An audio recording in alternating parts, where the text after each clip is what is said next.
Hello mga stories, welcome ulit sa ating post vlog natin sa video, sa ating travel vlog adventure, sa ating summarize natin yung mga travel experience natin yung kamakailan. Okay? So okay, itong video na to isa-summarize ko lahat ng mga gastos ko, mga gastos ko, pamasahe ko, even yung mga miscellaneous, andun lahat. Okay, so bago lahat, ito kasi para magiging, kaya pinapost ko to, para for makikita nyo kung gaano ka, yung mga amounts ng bawat pupunta natin. Kasi para maging guide ninyo. Siguro pag ito papakita ko sa inyo, siguro ito yung parang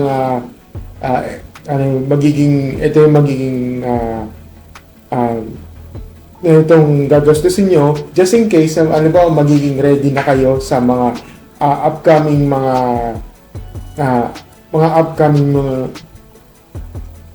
yung mga travel nyo, just in case ito yung magiging guide ninyo. So papakita ko sa inyo, ito yung ang aking,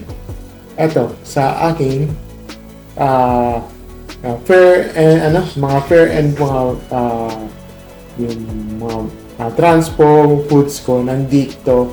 Ito. Yan. Yan. Ito.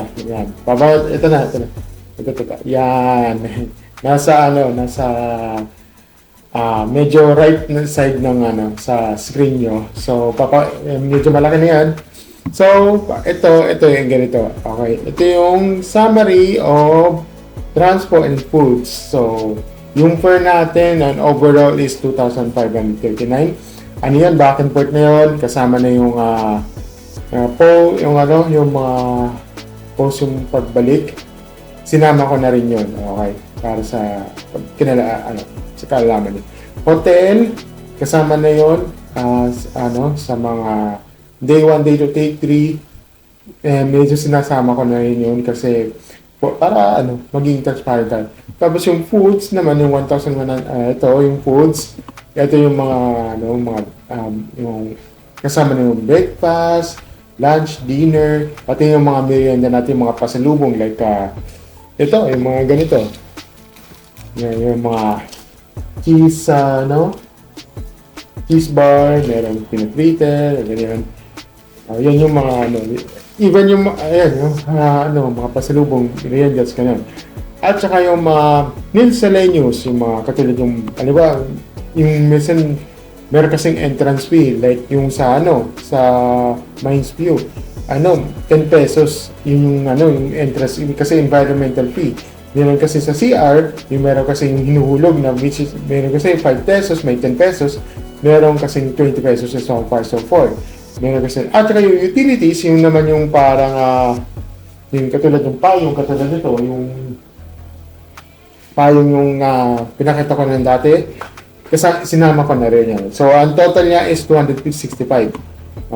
So, kabuuan yan talaga is total amount of 7,619. Yun yung from day 1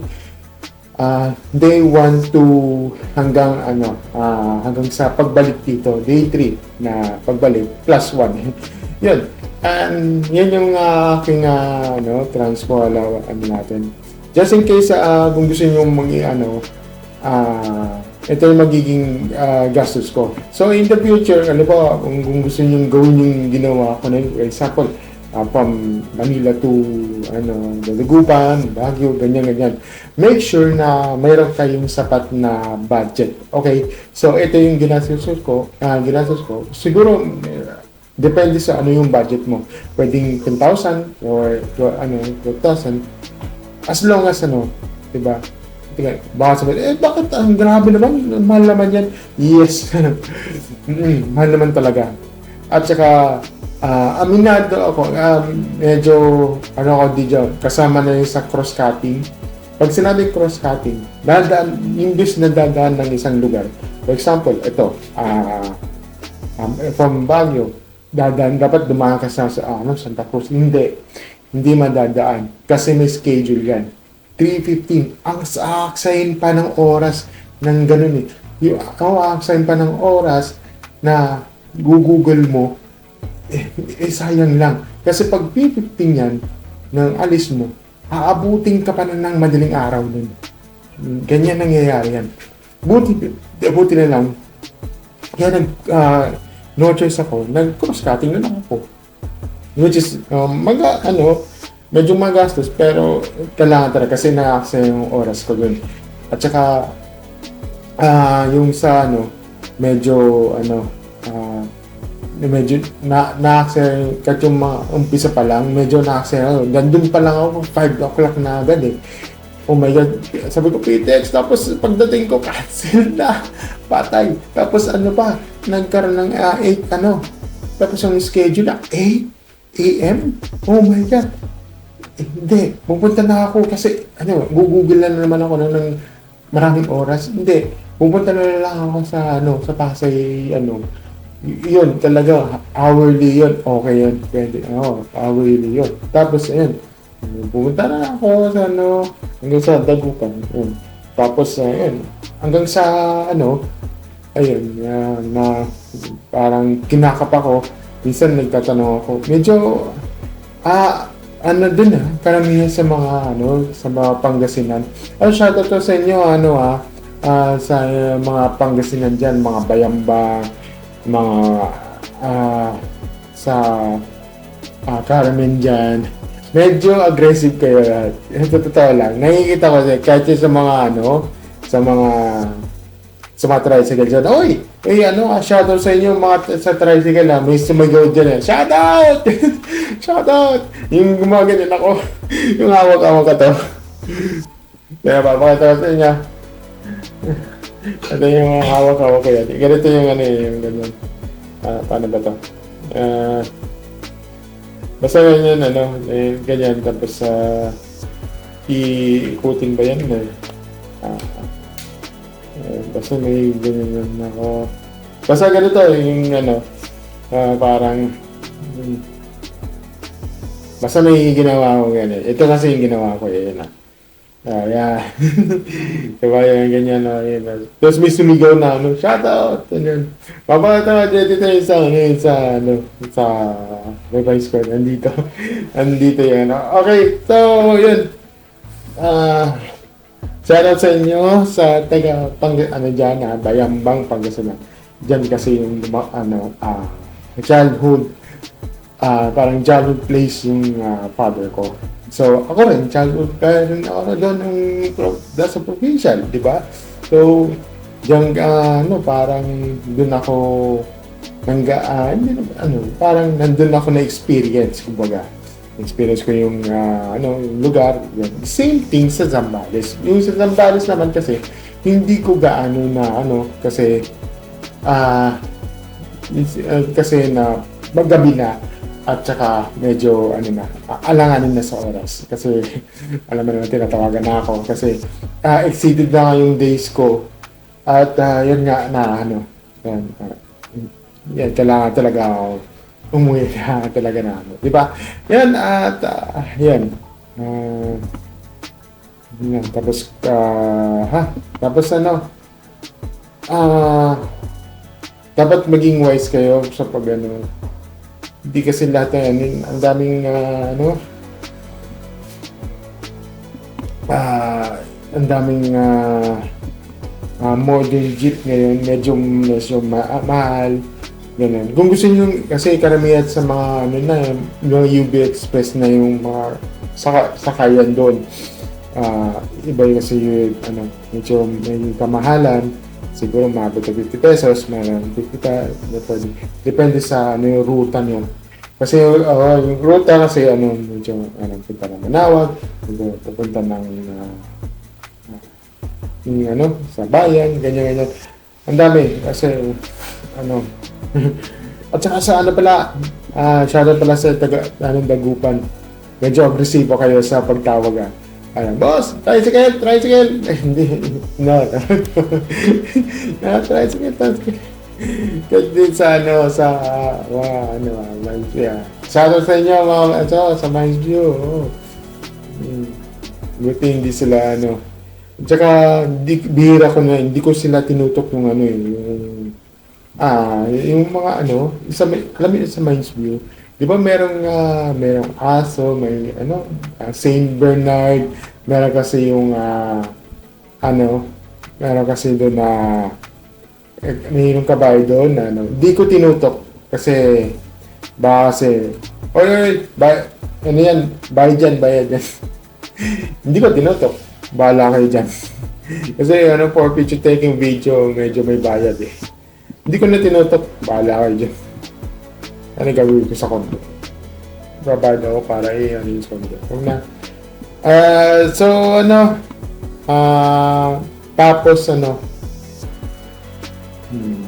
yun nga ito papakita ko sa inyo yung pinakatos. Ito, papakita.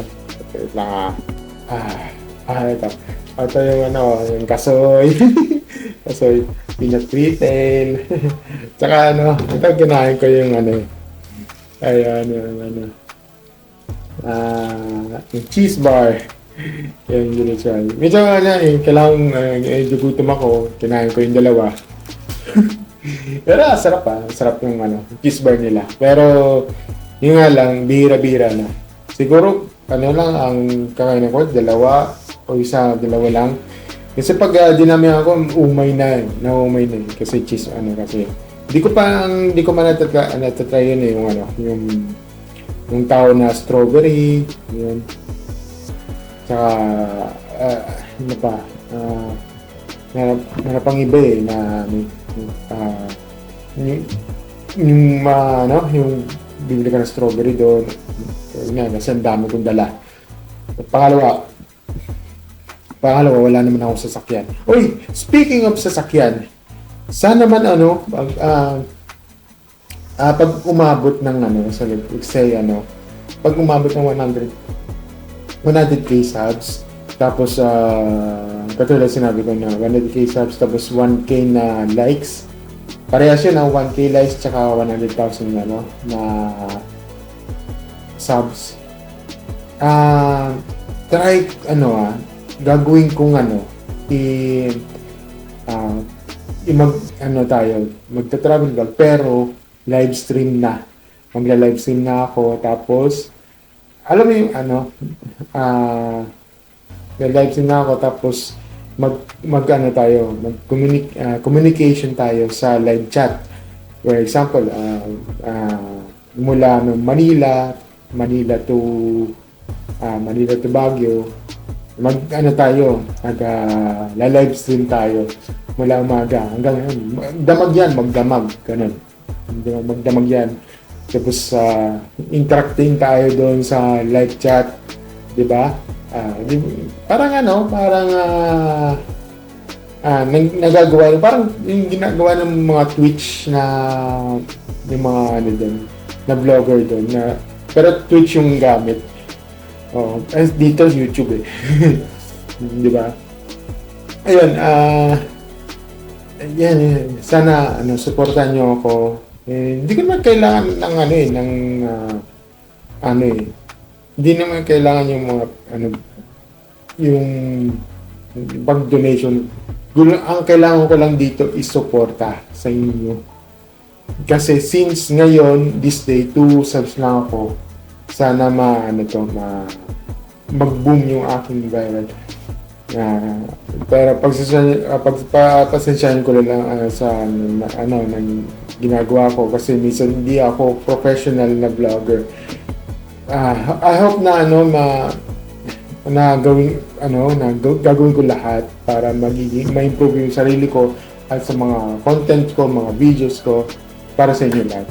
So for now, nagiging kapakapa ako. Medyo yung laptop ko medyo hindi kaya pagdating sa mga editing. Minsan nag-red pa ako. Ayun, yun. Thank you and thank you sa mga nanonood. And gusto niyo yung mapanood yung mga vlog series ko, ilalagay ko yung playlist sa baba.